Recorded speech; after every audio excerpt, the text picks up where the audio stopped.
Hello, I'm Kads, and welcome to today's video. So today we're going to be talking about the Rares Only Fire Night tournament that is starting tomorrow. Now these kind of challenge tournaments are a great way to get some Relentless if you have a relatively easy or dead group, and they typically offer a Void Shard on the rewards on the right. Not every time, but typically they do offer a Void Shard around 2100 points. And if you're one of the many people that are skipping the upcoming fusion for Oella, the Sylvan Watcher, then this is a great opportunity to focus more on this tournament in particular, because like I said, if you get a relatively easy group, you can take the top spot and get some amazing Relentless gear.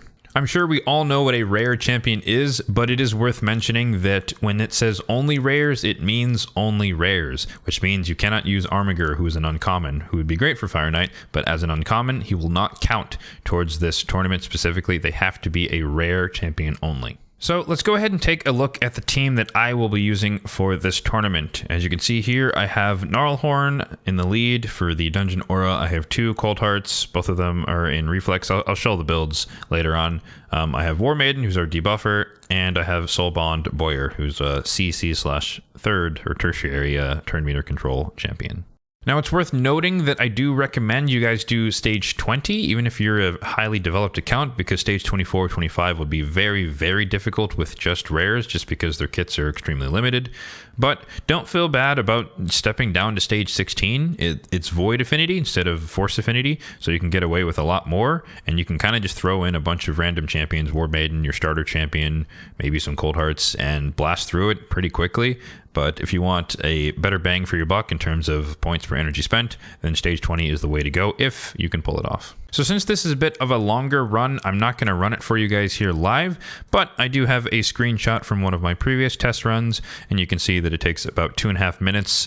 I tested it about 15-ish times, and the times range between 2.5 to 3 minutes, depending on the RNG for the CC. Given the rares only constraint, I think that a time under 3 minutes is perfectly acceptable. I would not expect you to be able to get something under a minute just because rares just do not have enough abilities in their kits to make that viable. But as I did mention, you can definitely drop down to stage 16 and you can run a team like this, for example, and it can run through the dungeon pretty quickly without even AI overrides. And this took about a minute or so.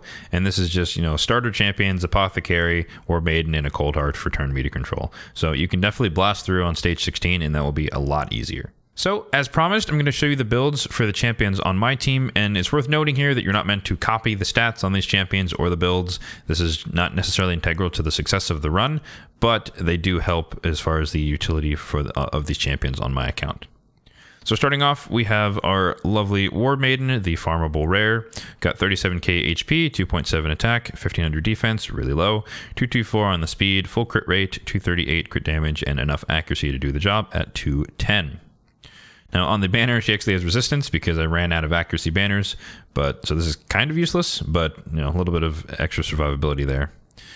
Crit damage on the amulet, defense on the ring with HP and attack. We have speed on the boots with some crit rate and accuracy. HP on the chest, help keep her alive with some crit rate and some speed.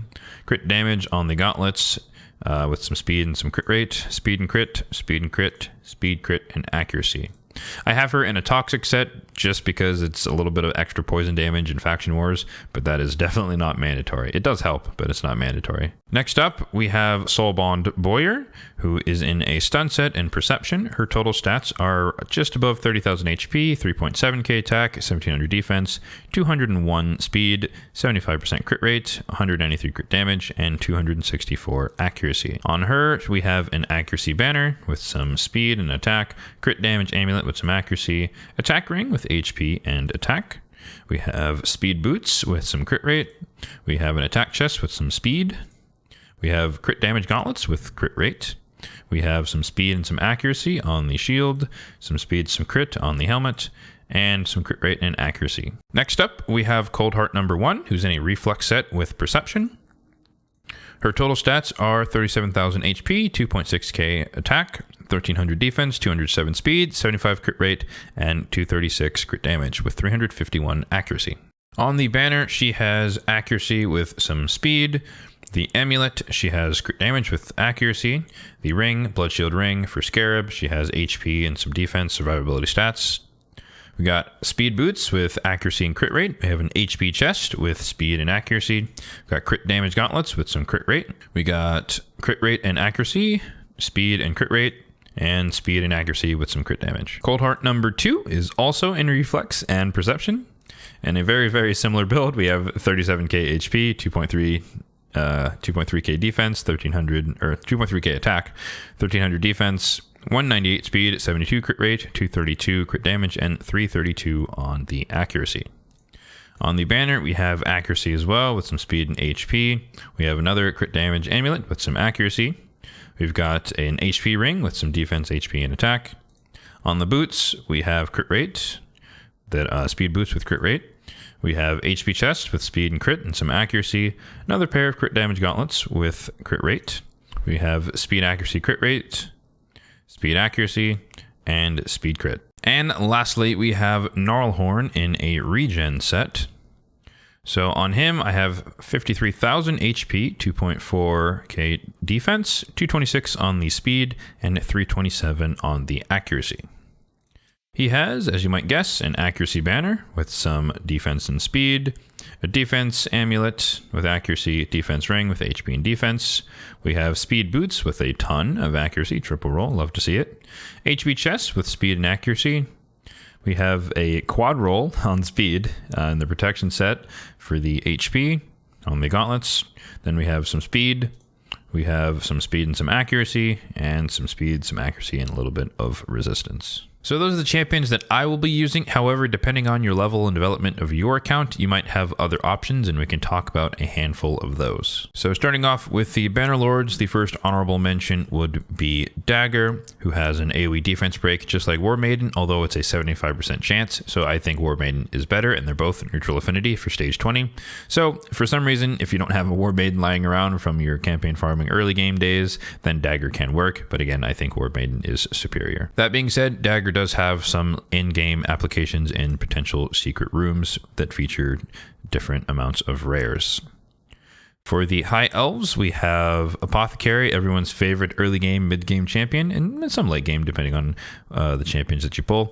But well known, of course, for the A1 here, or triple hitter, which is great for taking down the Fire Knight Shield, as well as the A3, where you can make your team go faster with the turn meter fill and the increased speed buff, and the aura that's great in dungeons.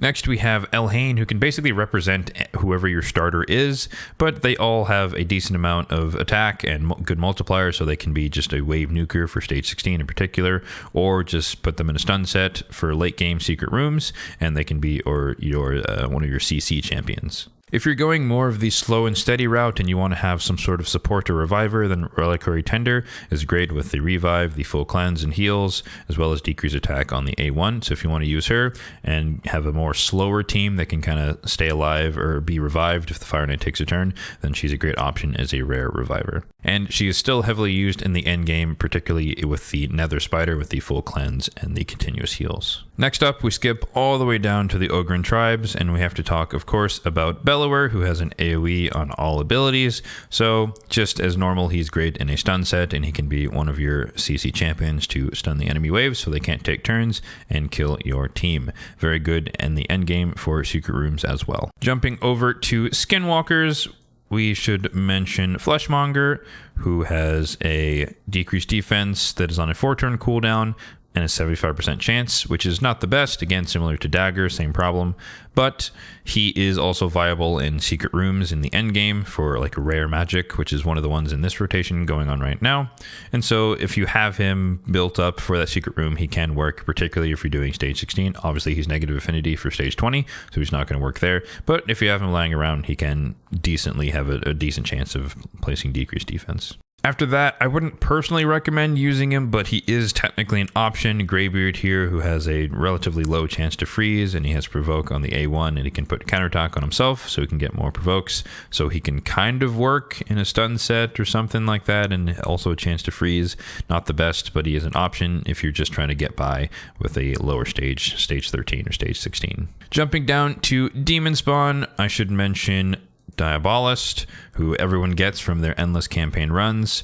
Again, she's not the strongest champion. She's more of like a budget apothecary. If you're, in the very, very early game, she can place increased speed and attack all enemies, so she could be viable in a stun set for that ability, and a little bit of turn meter manipulation, mini Lysandra or Deacon Armstrong type ability here on a 4-turn cooldown. If you are using Fellhound as your campaign farmer, technically you could have the strategy where you use reflect damage on the Fire Knight shield when he hits your team, and every hit that he does on your team reflected will do 5 hits of damage if there are 5 of you alive, so that can be a way to take down the shield if you're struggling with that, and you have enough survivability to survive a hit from the Fire Knight. Moving on to Undead Hordes here, it's worth mentioning Grinner, who again, if you're trying to go that slow and steady approach, he can be a reviver for your team. It's only a single target, but it's on a 4-turn cooldown, and he can be useful in faction wars if you're just missing that Gorgorab, but again, not the best option, but he is an option. Moving on to the Dark Elves,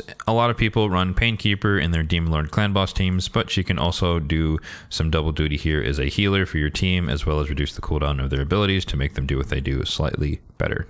For Night Rev, it's worth mentioning Renegade, who's a very, very endgame rare, kind of like a budget Kymar as far as resetting abilities with Sacrificial Ritual. But she does also have decreased speed on the A2, which is nice for the Fire Knight fight, as well as heal reduction on the A1. Neither of those are 100% chance to land, so you can't bank on it happening. But if you have some sort of speed stage 13 or speed stage 16 comp, she can help by resetting it and setting your team up to blow up both of the waves, and then have some utility to help keep the shield down, as well as prevent him from healing. And last but not least, in the dwarfs, we have Curzar Deepart, who has decreased speed on the A1, provided the attack is critical, and he has a couple of AoEs, so he can work in a stun set if you want to use him that way. He's one of the rares that's also used in secret rooms in the endgame. All right, so that's going to do it for today's video. Once again, this is the team that I will be using for the Rares Only Fire Knight tournament, and I will be doing stage 20 and trying to see if I can get some Relentless, as well as the potential Void Shard if they offer it. Thinking back, I'm not sure I mentioned what some of these rares do on this team. So Gnarlhorn has an AoE Provoke, so he's a CC champion, and it is contactless, so he is affinity friendly. And the Cold Hearts, of course, are well known for the Heartseekers for the turn meter control, as well as heal reduction on the A1 to stop him from healing.